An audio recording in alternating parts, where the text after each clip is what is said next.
I am right away going to skip through some of this stuff because I can again share this and you can see it on our website and whatnot. But we've already talked about this and here are great interview questions. Like here's the classes that I currently am teaching or will be teaching in the future. So we'll go right into my dissertation. So broadly speaking, I was inspired by recent work by two political scientists, Seth Maskett and Hans Hazel. Hans Hazel actually served as an outside member on my dissertation committee eventually. But both of them do a lot of work on political parties and how political parties influence congressional elections and other national elections. And one common theme in both of their streams of research was that even in our modern era, where we have primary elections that are supposedly candidate-centered, they both kind of find and make the argument that political parties are able to sway nominations for legislative offices behind the scenes by doing things such as bundling donations to their preferred candidates, like connecting their preferred candidates with staffers or other consultants, and sometimes even like de-recruiting or telling specific candidates not to run for certain office. And as I was kind of reading their research, it seemed to me that a lot of the things that they were describing and a lot of these tactics that political parties and other political party leaders were doing seemed to be occurring behind the scenes. And that kind of left me with the question, like, what do our institutions, in my case, I'm defining an institution as what are our formal political parties? So what is the Illinois Democratic Party or the Sangamon County Republican Party? What role are these organizations playing in this process of shaping the outcomes of congressional I'm most interested in congressional nominations, but similar questions have also been asked about state legislative nominations. And I thought this question was particularly interesting because compared to national party rules, the rules of state and local political parties are underappreciated and understudied. So we have a lot of great research historically about the rules of the RNC and the DNC and how you serve on these committees and how you attend the Democratic National Convention, the Republican National Convention. But when it comes to the state and local level, with the exception of primary type, whether a state has an open primary or a closed primary or a top two primary, these rules don't receive a lot of scholarly attention. And I'm going to spend here just a couple minutes explaining to you why. Like you might question, like, yeah, they don't receive a lot of attention because it's not important that we know what these organizations are doing. And that'd be a fair criticism, but I'm going to spend a couple minutes here explaining to you why I think they are important for us to study. And we have some really good examples of why they're important in very recent electoral history. So the first example I'm going to give you is from the 2020 Democratic Iowa caucuses. And at this point now, this is a couple years old, but if you paid attention to the Iowa caucuses in 2020 on the Democratic side, we know that we didn't really know who won the caucuses for almost a week after they took place. And this was really because of issues that the Iowa Democratic Party had with aggregating the results at the different county and precinct levels up to the state level. And when this happened, a lot of people were critical of Tom Perez, who at the time was the chair of the DNC. But the reality is this had a lot more to do with the decisions that the Iowa Democratic Party made in terms of what software they were going to use to aggregate votes and how they were going to count votes and kind of the resources they had and officials they had holding these caucuses around the states. And in fact, Troy Price, who at the time was the chair of the Iowa Democratic Party, he resigned his position as chair of the state party pretty soon after the Iowa caucuses. So this first example shows that the individuals who are in charge and the decisions they make have pretty important implications on American national politics. And the rules that I look at in my dissertation go a long way in determining who the individuals either are who hold these leadership positions or the rules that determine how they get there. The second example I'm going to give you about why these rules matters is that politicians and party leaders themselves act as if these rules are really important.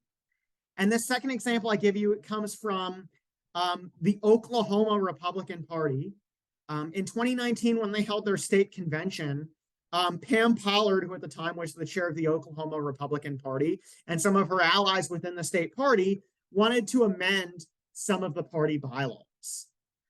But the problem was that they failed to give state convention holders the 10 days notice that was required by party bylaws to consider these amendments before they would be voted on at the convention. So by their own party rules, they weren't allowed to consider these amendments because they didn't give the convention delegates enough time to consider them. Well, Pollard and her allies really wanted to consider these amendments, so they tried to circumvent their own party rules to be able to change the party rules. So first their first plan was to kind of just act like nothing was wrong, and they were gonna try and vote on these amendments as if they had followed through with the 10 days notice. But then their legal counsel was told that, like, no, you can't do that. Like everything you would be subject to like legal challenges. And then their next strategy was that they were going to suspend the rules of the convention. But once again, their legal counsel advised that doing so would violate Robert's Rules of Order and most facets of government, and whether it be a political party, a state legislature, or even like government agencies and departments, if they don't already have explicit rules for how debate is conducted, if they're not in place, it typically falls back to Robert's Rules of Order. So once again, they're saying like here, like you can't really do this. Like you're not allowed to do it. So in this case, they ultimately, all of the amendments that they wanted to consider at the Republican State Convention in Oklahoma, they didn't consider them. They all failed because they couldn't really circumvent the rules. But these amendments, like it goes to show that the fact that they were willing to break party rules shows that like party leaders really cared about changing these rules because they thought they were going to have like impacts on future elections. And just to give you some examples, some of the proposed amendments and questions included formally barring independents from voting in Oklahoma Republican primaries. So they wanted to codify using closed primaries in the state for the party. They wanted to allow the state executive committee to hire an executive director. So this would be a paid official to run party affairs. They wanted to restructure the state executive committee, so who would serve on these leadership committees of the party. And they also wanted to bind the party's RNC representatives to vote for Oklahoma's primary winner in the national convention. So all things considered, these rules were pretty important. And I apologize, we were talking about dogs earlier. My dog is sitting behind me playing with a squeaker toy, so I hope you can't hear that too much in the background. But anyway, so I hope just in those couple minutes I showed you that these rules that govern state political parties are particularly important. So what I actually did for my dissertation was I created a data set of the rules that govern state political parties, all 50 states, in the lead up, and I was doing this around 2018, so in the lead up to the 2018 midterm election cycle.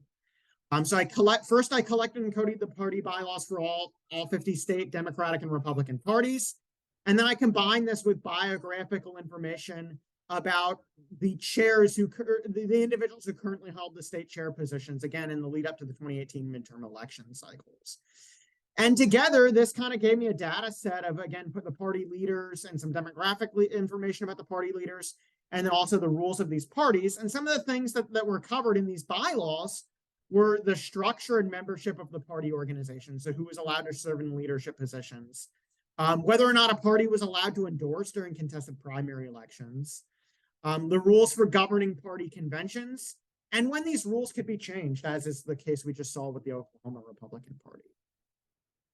So I was really trying to answer three research questions with my dissertation. The first one was, how do state party rules influence competition in congressional primary elections? The second is, how diverse are state political parties? And then the third question was whether or not these varying levels of diversity within the state parties influences who runs for Congress. So I'm happy to answer questions like at the end of my presentation about like what I found in some of these other chapters. But the chapter that I'm going to be presenting with you tonight attempts to answer these second two questions: how diverse are state political parties, and how does party diversity influence who runs for Congress in the context of gender representation. So the paper I'm going to be presenting that you read for tonight in preparation for my presentation it tries to answer the question, do gender diverse state political parties lead to more women running for the House of Representatives? And at this point, I'm going to kind of turn into like my literature review, and I don't want to spend too much time on it, but I'm going to highlight, which is good advice for any time your presentation. You always want to spend the most amount of time on what you're contributing to this area of study, but at the same time, you would need to acknowledge the existing research, so we know where you're building your theory and your methodological design from. So I'm going to highlight some of the literature on the underrepresentation of women in politics, but we know that this is a vast field of study, so I can't cover it all. But I want to highlight two major themes. And the first is a gender gap in political ambition. Lots of research, at least in the context of American politics, finds that women are less likely than similarly qualified men to express an interest in running for elected office. And there's lots of reasons for this. Some of it comes down to that women end up being, in survey evidence, they're more sensitive to the costs associated with running for office. But of course, too, some of this gap in political ambition stems from the fact that there's all sorts of biases and stereotypes that exist in society and in politics specifically that make it harder for women to actually win political office. And also closely related to this gender gap in political ambition is party recruitment. And this is particular importance to my questions because I'm trying to see if diverse party leads to more diverse candidates. So I'm particularly interested in these questions relating to political recruitment of candidates. And in the case of gender, we see that there's lots of biases in recruitment practices.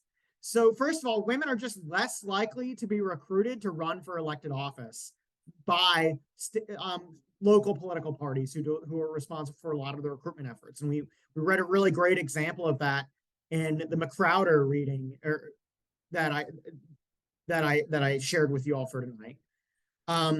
And she finds that there's a lot of biases in some of them may be implicit opposed to explicit biases, but where these local political parties are looking for potential candidates, biases whether or not they find potential women or men candidates.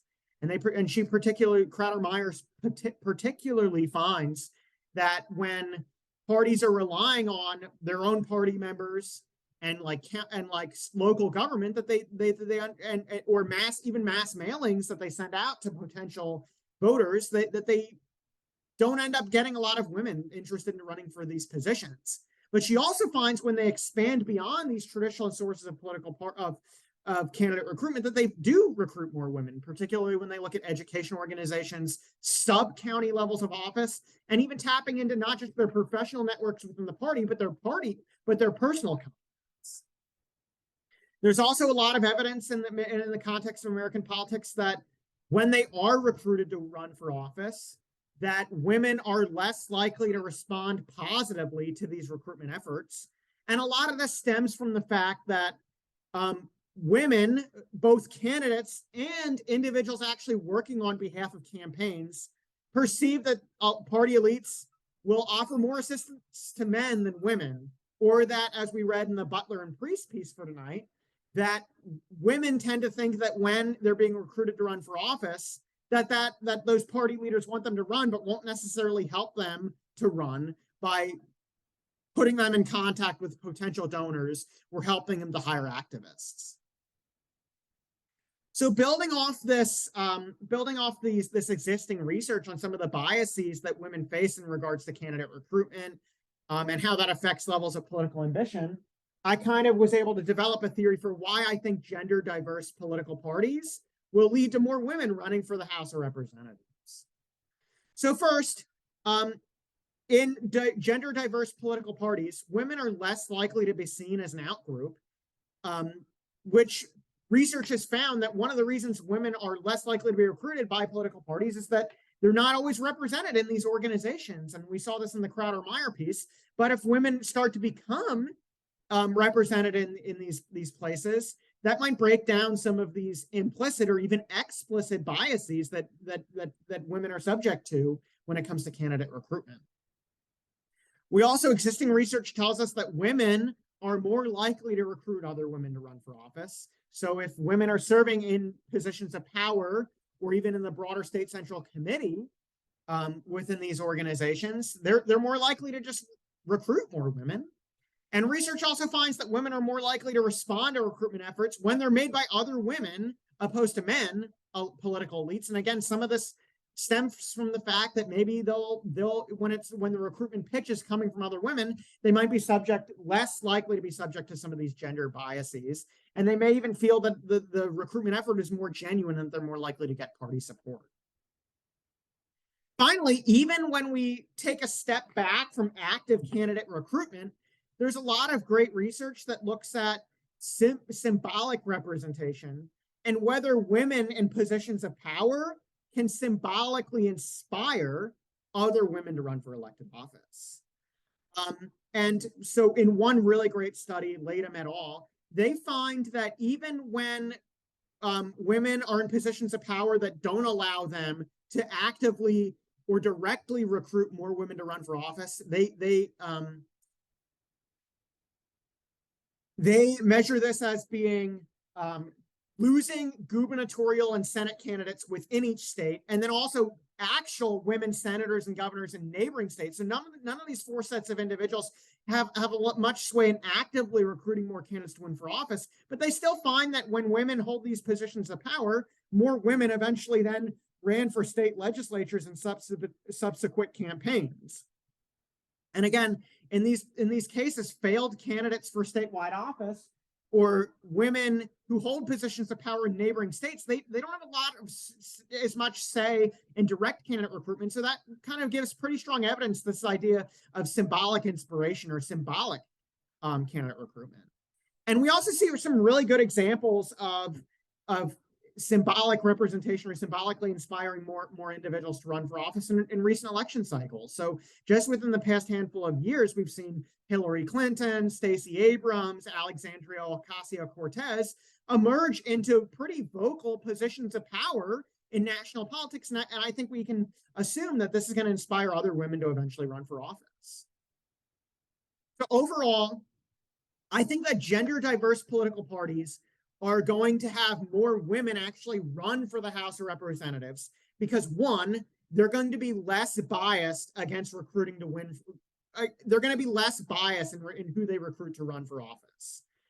Two, they're going to actively be recruiting more women to run for office, and women may be more receptive to those recruitment efforts. And then finally, when there's more women in these positions of power, that can also, beyond direct recruitment, can symbolically inspire more women. So now I'll tell you my methodology of how I tried to test this theory and answer my research question.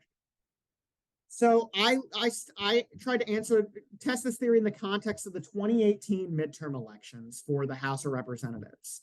And as such, my unit of observation is each Democratic and Republican primary in each congressional district. So this gives me a total of 870 primary elections for the House of Representatives.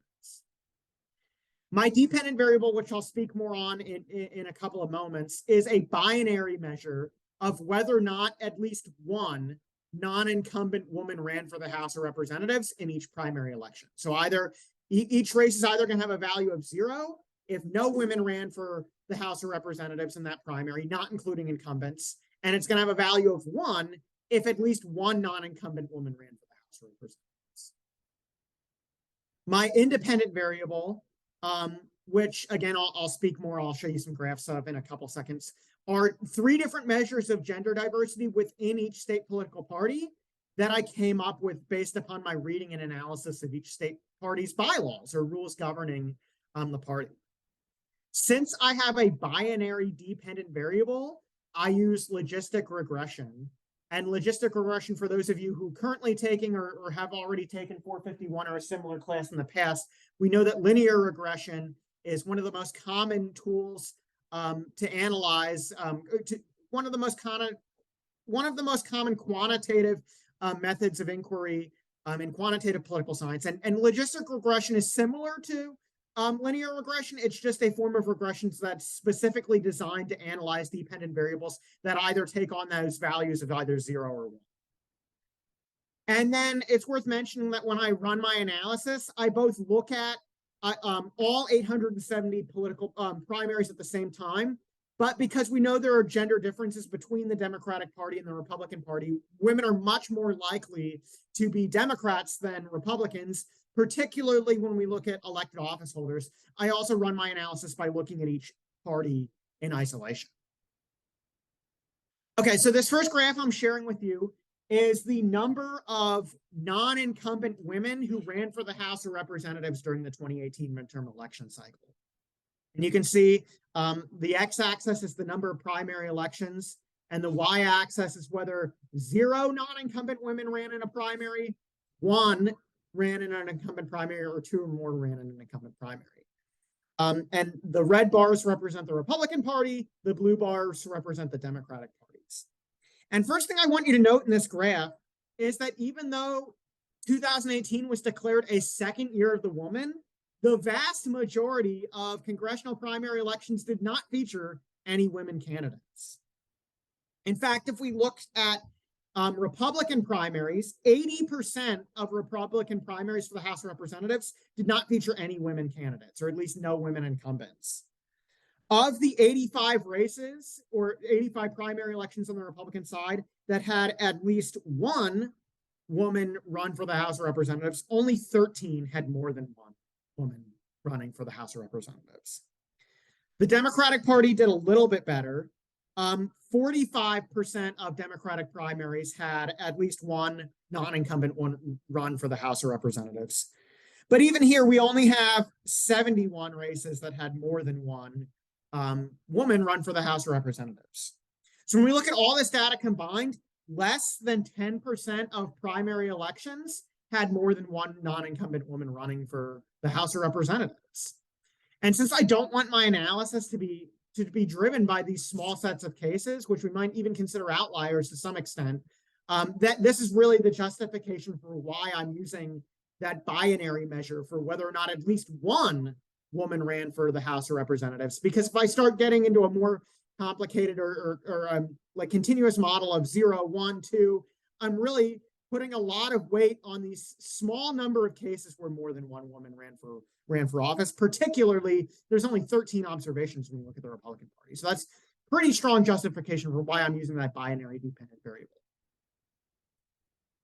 So next, I'm going to talk about my independent variables, which once again are measures of gender diversity within each state political party. But before I do that, I want to explain why I came up with my measures of gender diversity based upon each state's bylaws. And this is like an important part here, because a various obvious way to measure gender diversity in any political institution would be to get a membership roster, count the number of women, count the number of men, and create a proportion or a percentage of the women serving in these positions. Unfortunately, there's a lack of consistent data on women's representation in local politics, and this includes political parties. I had a tough time tracking down some parties' bylaws, let alone their actual membership rosters. Very few parties actually make publicly available their membership rosters, at least in a source that's uniformly available for each party, and very few keep them on their website. And I couldn't really find a consistent source where I would be getting this information across my time period consistently. So I couldn't really use that as an option. Another option that I considered was I could send out a survey to each state political party, or even local political parties. It's pretty common to survey local political parties, as we read in the Crowder-Meyer piece, but less people have surveyed state level political parties. From the point of view of a researcher, this is most commonly because of your sample size. It's nicer to have a sample based upon every county in the United States than it is to start with a potential sample of 100. But even if I had a really high response rate, which is not common for surveys of elites, I had pretty good expectations that the responses I would get might suffer from desirability bias. Specifically, I might expect that these state political parties want to make themselves appear more diverse than they really are, which would be pretty problematic for actually then when I'm saying that these measures of gender diversity then influence who actually is running for Congress. Ultimately, I come up with my measures of gender diversity from my analysis of each state party's bylaws, and I come up with 3 different measures. My first measure is a binary measure of whether or not the state party grants some form of committee party membership to an allied women's group, such as the Arizona Federation of Democratic Women. And I think that this measure of gender diversity is important because I think that individual parties who are closely allied or aligned with these types of women organizations are going to have an easier time recruiting women candidates to run for office. First, members of these women's groups, such as the Arizona Federation of Democratic Women, some of these members themselves might have political ambitions, in which case these organizations simply just having representation or a say in party affairs, that might be enough to build a link between someone who's interested in running for office and then the party apparatus who can support that political ambition. Beyond that, because women's organizations probably have different networks of activists and supporters than do the party organizations themselves, even if their direct membership doesn't have politically ambitious members, they're going to be able to have an easier time breaking down some of these implicit biases that exist in candidate recruitment, because again, they're going to be looking in different areas for their membership. My second measure of gender diversity is a binary measure of whether or not the state party is chaired by a woman. This is important because it shows that women are actually achieving not just membership on the state central committee, but they're actually obtaining positions of leadership within these party organizations. And this is important for at least 2 reasons. One, we think that party leaders get to shape what the party is doing more so than just rank and file members. Also, remember, one of the assumptions of my theory was that women in positions of power can symbolically recruit other women to run for office. And I argue that women who hold party leadership positions are better suited to symbolically inspire other women to run for office because they're going to be more well known than will women who are just like a typical committee member. My third measure of gender diversity is a binary measure of whether or not the party attempts to require gender parity, which is to say 50-50 representation within the party organization among its membership of the state central committee. This can take a lot of different forms, but typically this takes the form of a party saying that each county within a state is going to be represented on the state central committee by 1 woman and 1 man.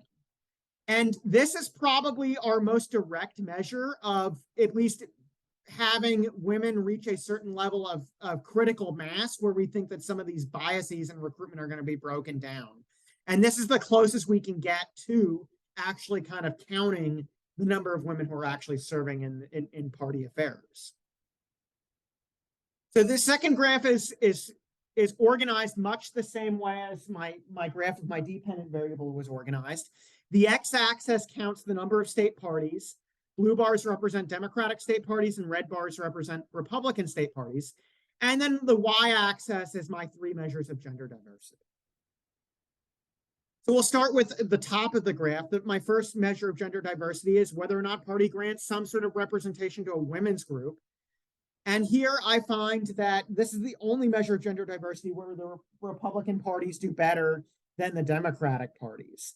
35 state Republican parties granted some sort of membership to an allied women's group in comparison to just 23 Democratic state parties. Next, we'll look at whether or not a state political party is actually chaired or led by a woman. And here, this is where women do the worst in terms of gender representation. Only 11 state Republican parties and 20 state Democratic parties are chaired by a woman. So the Democratic parties approach half of their parties being led by a woman, but the Republican parties lag far behind. So altogether, only 31 of the 100 state parties, at least at the time of the 2018 filing deadline, are led by a woman. And then finally, when we look at gender parity, we see a pretty big party difference here. 21 state Republican parties, so again, almost half of them, require parties to try and require gender parity within their party rules. But almost all of the state Democratic parties, specifically 47, according to their bylaws, require some sort of gender parity in their bylaws for the Democratic Party.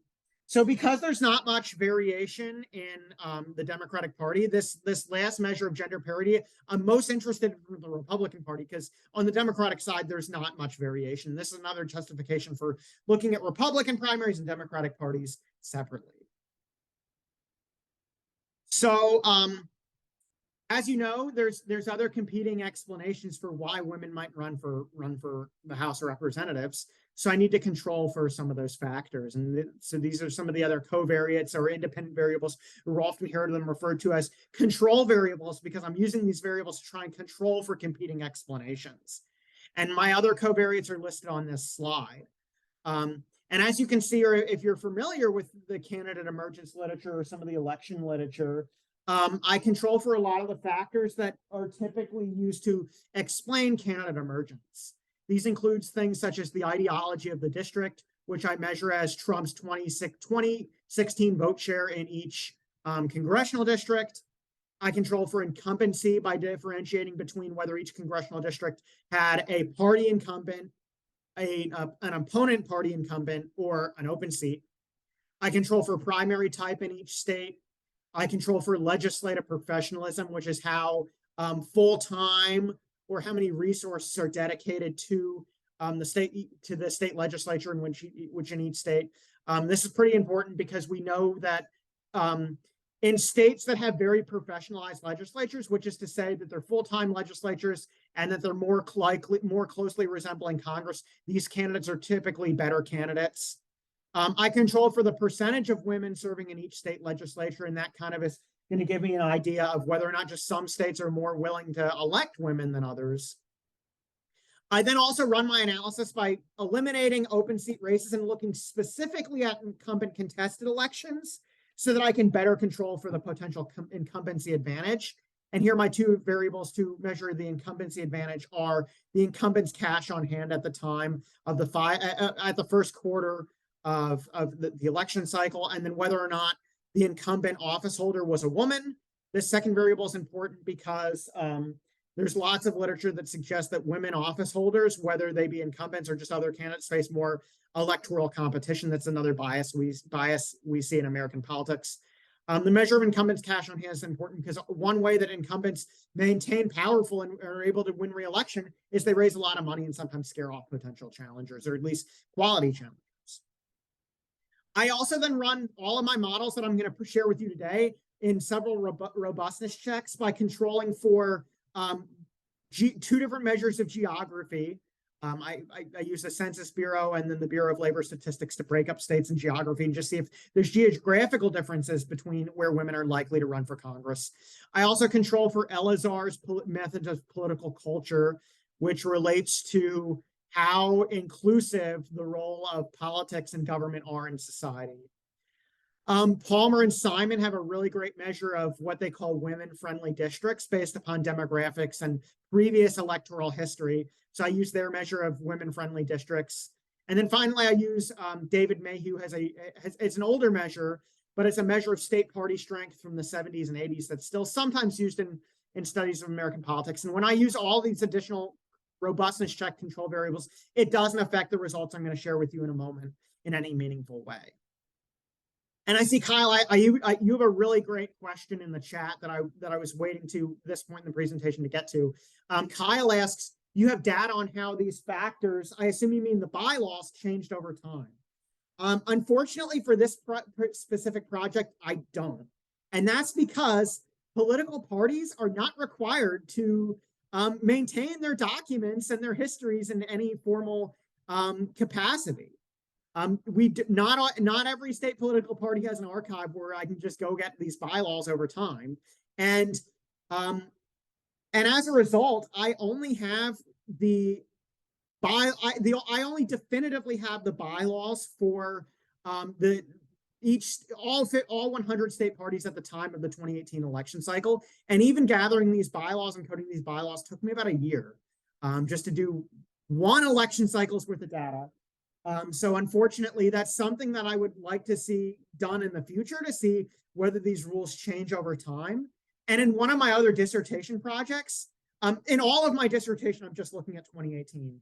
But since I finished my dissertation, I actually just within the past year, published another piece, a different chapter of my dissertation that looked at levels of competition in congressional elections. And there I was able to gather more party bylaws for the 2020 election cycle. And there I was able to see how the party bylaws changed. But at this particular time, when I was defending my dissertation, I didn't yet have a second election cycle that I could go back, that I could include in the data set. And it's like, I really did not have much success at all in finding like older copies of bylaws.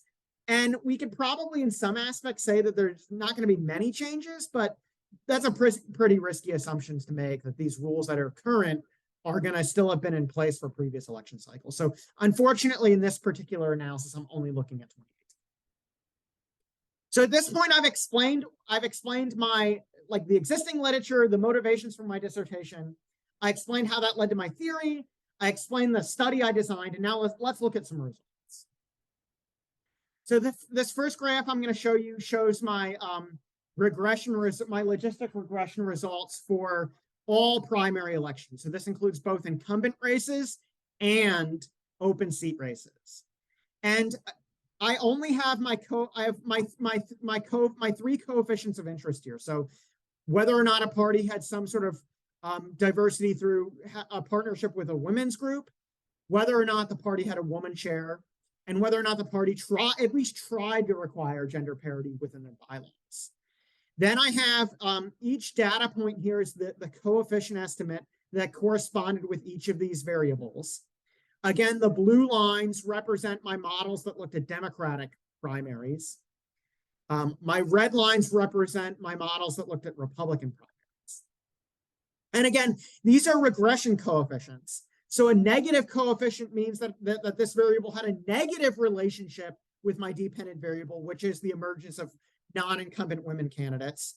And a positive coefficient represents a positive relationship between each of these independent variables and the emergence of non-incumbent women candidates. And what this dashed line along 0 here means is this is whether or not a variable indicates an effect of 0. And I have my coefficient estimate here, that's those circles. And then the line that runs through each of my coefficient estimates is a 95% confidence interval.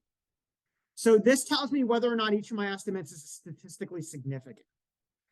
And if you've taken a class on stats before, if you're currently taking 451 with me, we'll talk about this in the not so distant future. But political scientists want to be very cautious when they're making claims about statistical significance. In fact, we want to be at least 95% confident that any results we're showing aren't a result of random sampling error, or as a result of just like random error in our data. So we use this 95% confidence interval to measure statistical significance. So what these confidence interval tells me is if that the confidence interval that runs through my coefficient runs through this line of 0, I can't be at least 95% confident that my results aren't as a result of some sort of measurement error or random measurement. So with that in mind, the only significant result here I see when we look at Republican primaries, I find that all three of these coefficients run through the 0 line. So I can't be confident that gender diversity within Republican parties kind of leads to more or less Republican women running for elected office, or at least for the House of Representatives. When we look at Democratic primaries, we see similar results when we look at gender parity and a woman chair, although that one's much closer. But when we look at whether or not a Democratic Party is aligned with an allied women's group, we do have some significant results here. Here I can be at least 95% confident that that state Democratic parties that have some sort of formal party membership with an allied women's group are more likely to see Democratic women run for the House of Representatives in comparison to Democratic parties that don't have some sort of alliance with a women's group. So that's my main result here when I look at all primaries. Now, it's important to, as I mentioned before, I also run my results by only looking at incumbent contested races. And this is important for a couple different reasons. As I already mentioned, it's important because now I can better control for incumbency advantage. I can't include variables such as incumbent cash on hand, or whether or not there's an incumbent, whether or not the incumbent is a woman, if some of these races don't even have incumbents. So that's one reason for subsetting my analysis to just incumbent contested races. But another reason for it is that these, like when we have open seats, parties typically need to do less work in terms of actually recruiting candidates to run for office, because when there's not an incumbent, candidates have a better chance of winning that race because no one candidate has the powers of incumbency. And as a result, parties might need to be less active in actually formally recruiting candidates to run for office. So that's another reason why I thought it was really particularly important to just look at incumbent contested races. And that's what I do here in the second grid. For the most part, if we go back just for a quick point of references, when I look at all races to when I look at just incumbent contested races, we see pretty similar results.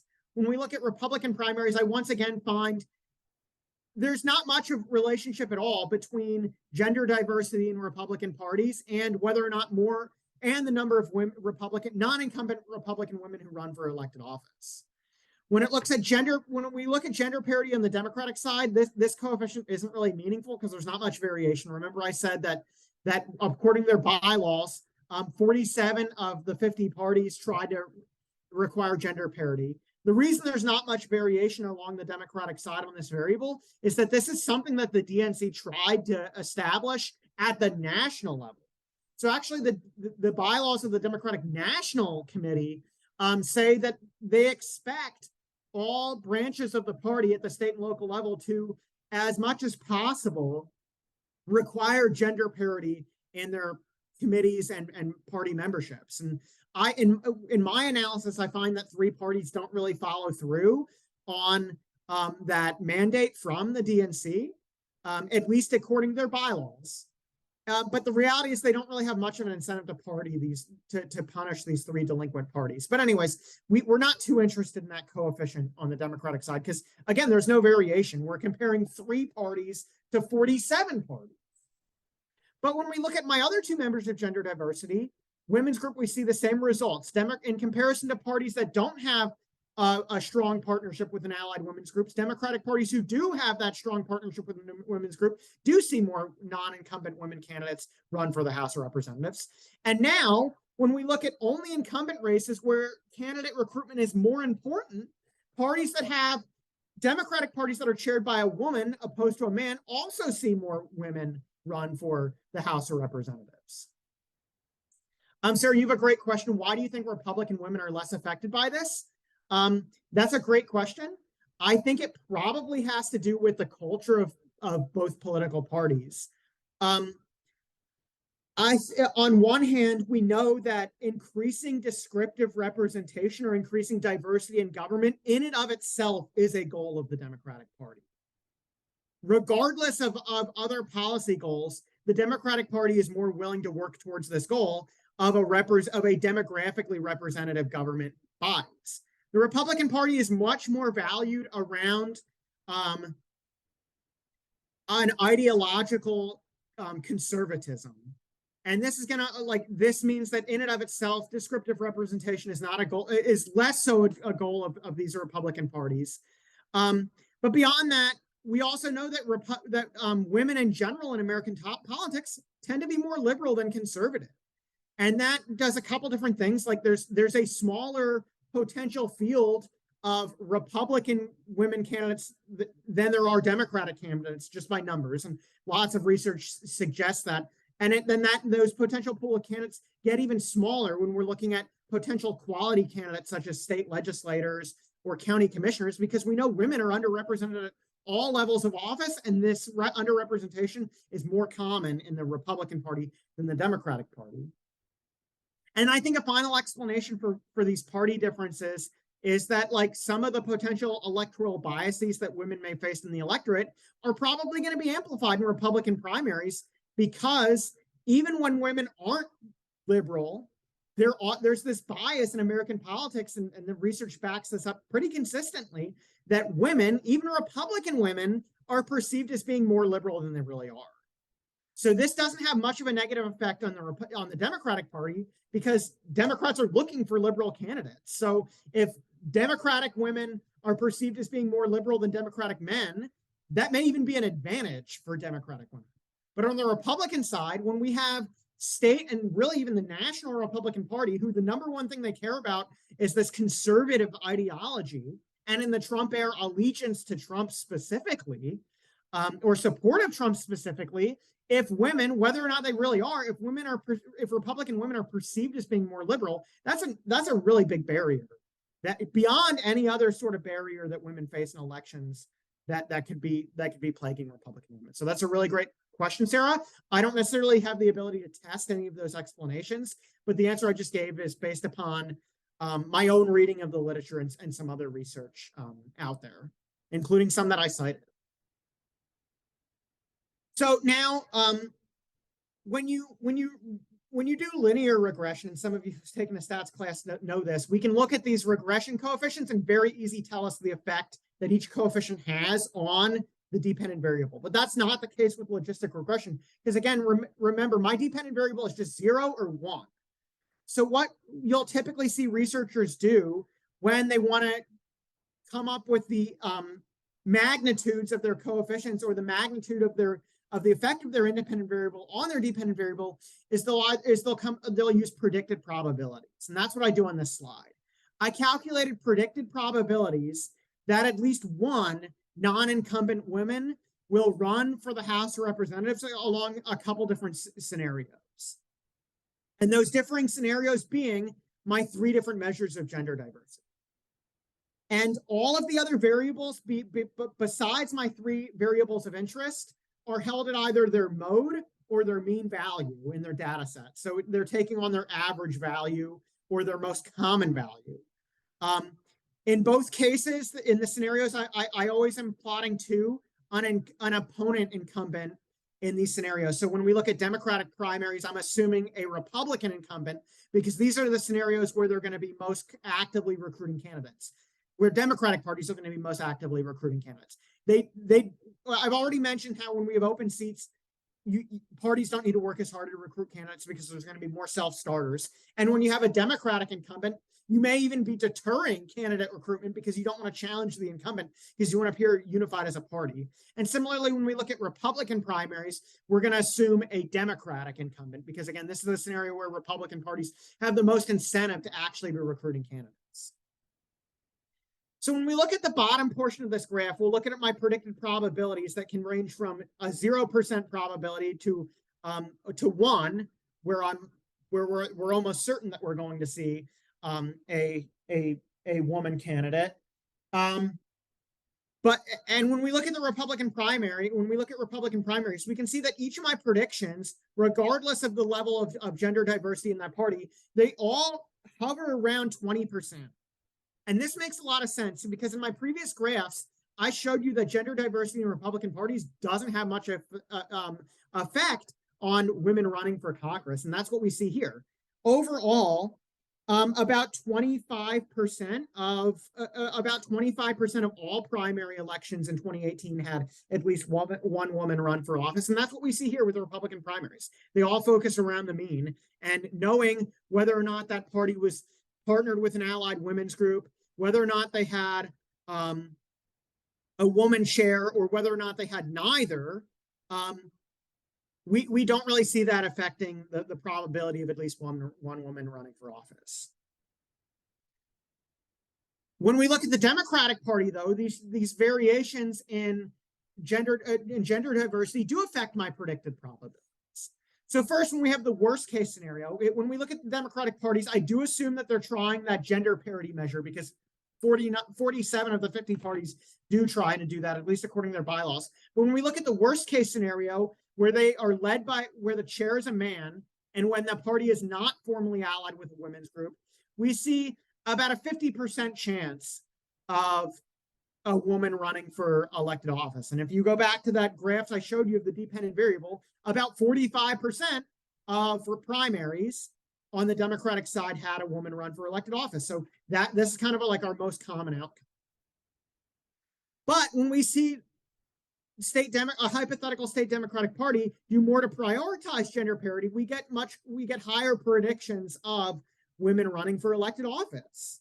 So when a party has gender parity and is not partnered with an allied women's group but has a woman chair, we see that probability increases by about 0.2 or 20%.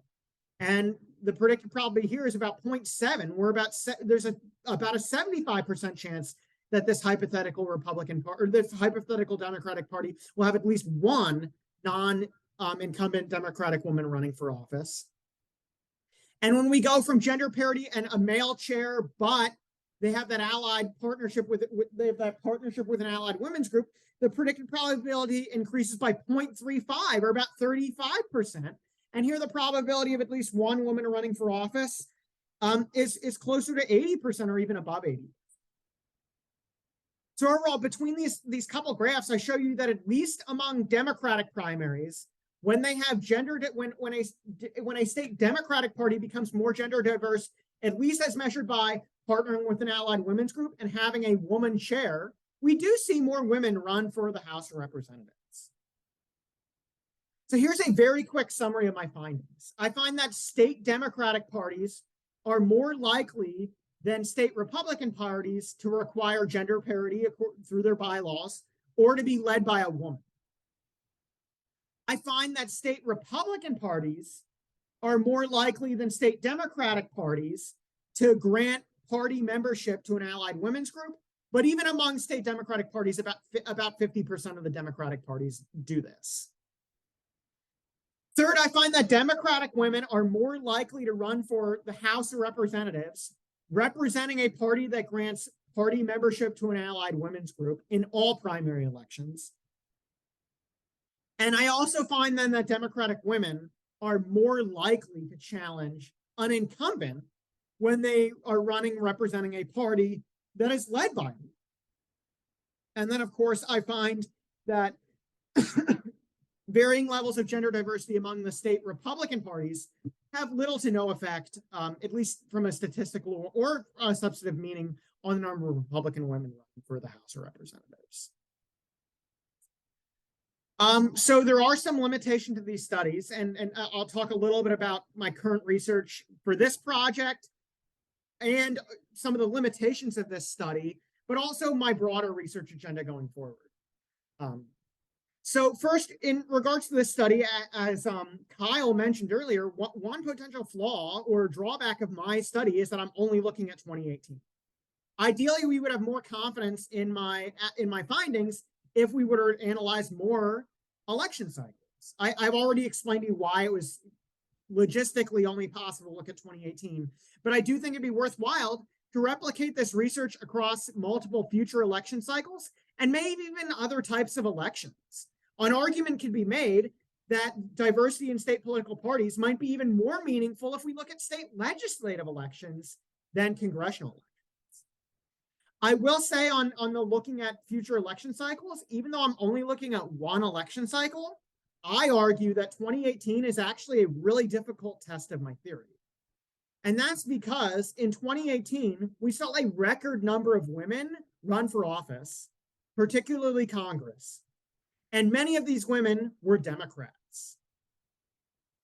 If a record number of women ran for office, this means that some of the factors that have historically driven patterns of candidate emergence were probably muted in 2018. They were probably less important than they might have been in 2016 or 2014 or 2012. And as a result, I think this is a really difficult test of my theory because so many women than usual ran for office. So when more women are running for office, that could mean, but like the levels of diversity don't change much from one cycle to cycle, which I think is pretty important. It's a pretty hard test of my theory. Another argument for replicating this research in future election cycles is actually in 2020, we actually saw the Republican Party make a pretty concerted effort to recruit more women to run for office. They were trying to overcome some of these barriers that I previously mentioned to Sarah's question by recruiting more women. And they did this in a bunch of different ways, including particularly investing in more women candidates. Yeah, so that's kind of what I see as the biggest limitations of this particular study. Again, I've also already talked about in an ideal world, I would just have party rosters and could measure gender diversity in that way. But again, data limitations. As someone who teaches research methods. I know Dr. Transu can appreciate this, and all of you who will eventually take research methods classes will know that like almost always when we're planning a research project, we have an ideal picture of what our data will look like, and almost always we're never going to find that data. So that's just like another thing that I can deal with. I'll also just briefly talk, I've already talked about my research agenda a little bit already, but I will kind of share with some of the more recent, because since again, I did share a chapter with my dissertation with you, but I do want to conclude by kind of talking about some other research projects that I've been working on more recently. So I've already hinted at this in the interview portion, but right now I'm really interested in who are the leaders of state and local political parties and what motivates them to run for party office. So as I already mentioned, I'm currently creating a data set of the individuals who either currently hold or in the past have held the position of state party chair. And I'm interested in whether these individuals are in party office because, again, they view it as a stepping stone to eventually run for Congress or eventually run for Senate or some other statewide office, or whether they maybe tried to run for other elected offices and they kind of, this was their contingency plan. They want to be involved in politics, but then this is kind of like a consolation prize. So I have kind of two competing theories here of either a stepping stone, in which case they would use the party office to then run for higher office, or a consolation prize. They've tried running for other offices, and this is kind of like where they're settled. Of course, beyond that, lots of the individuals who serve in these party positions are motivated by policy concerns. I will say I've already collected data on all the current office holders, and now I'm kind of going back in time and forward in time because just in the summer of 2013, some state parties were holding elections for these chair positions. And I do kind of find evidence of both the consolation prize and the stepping stone.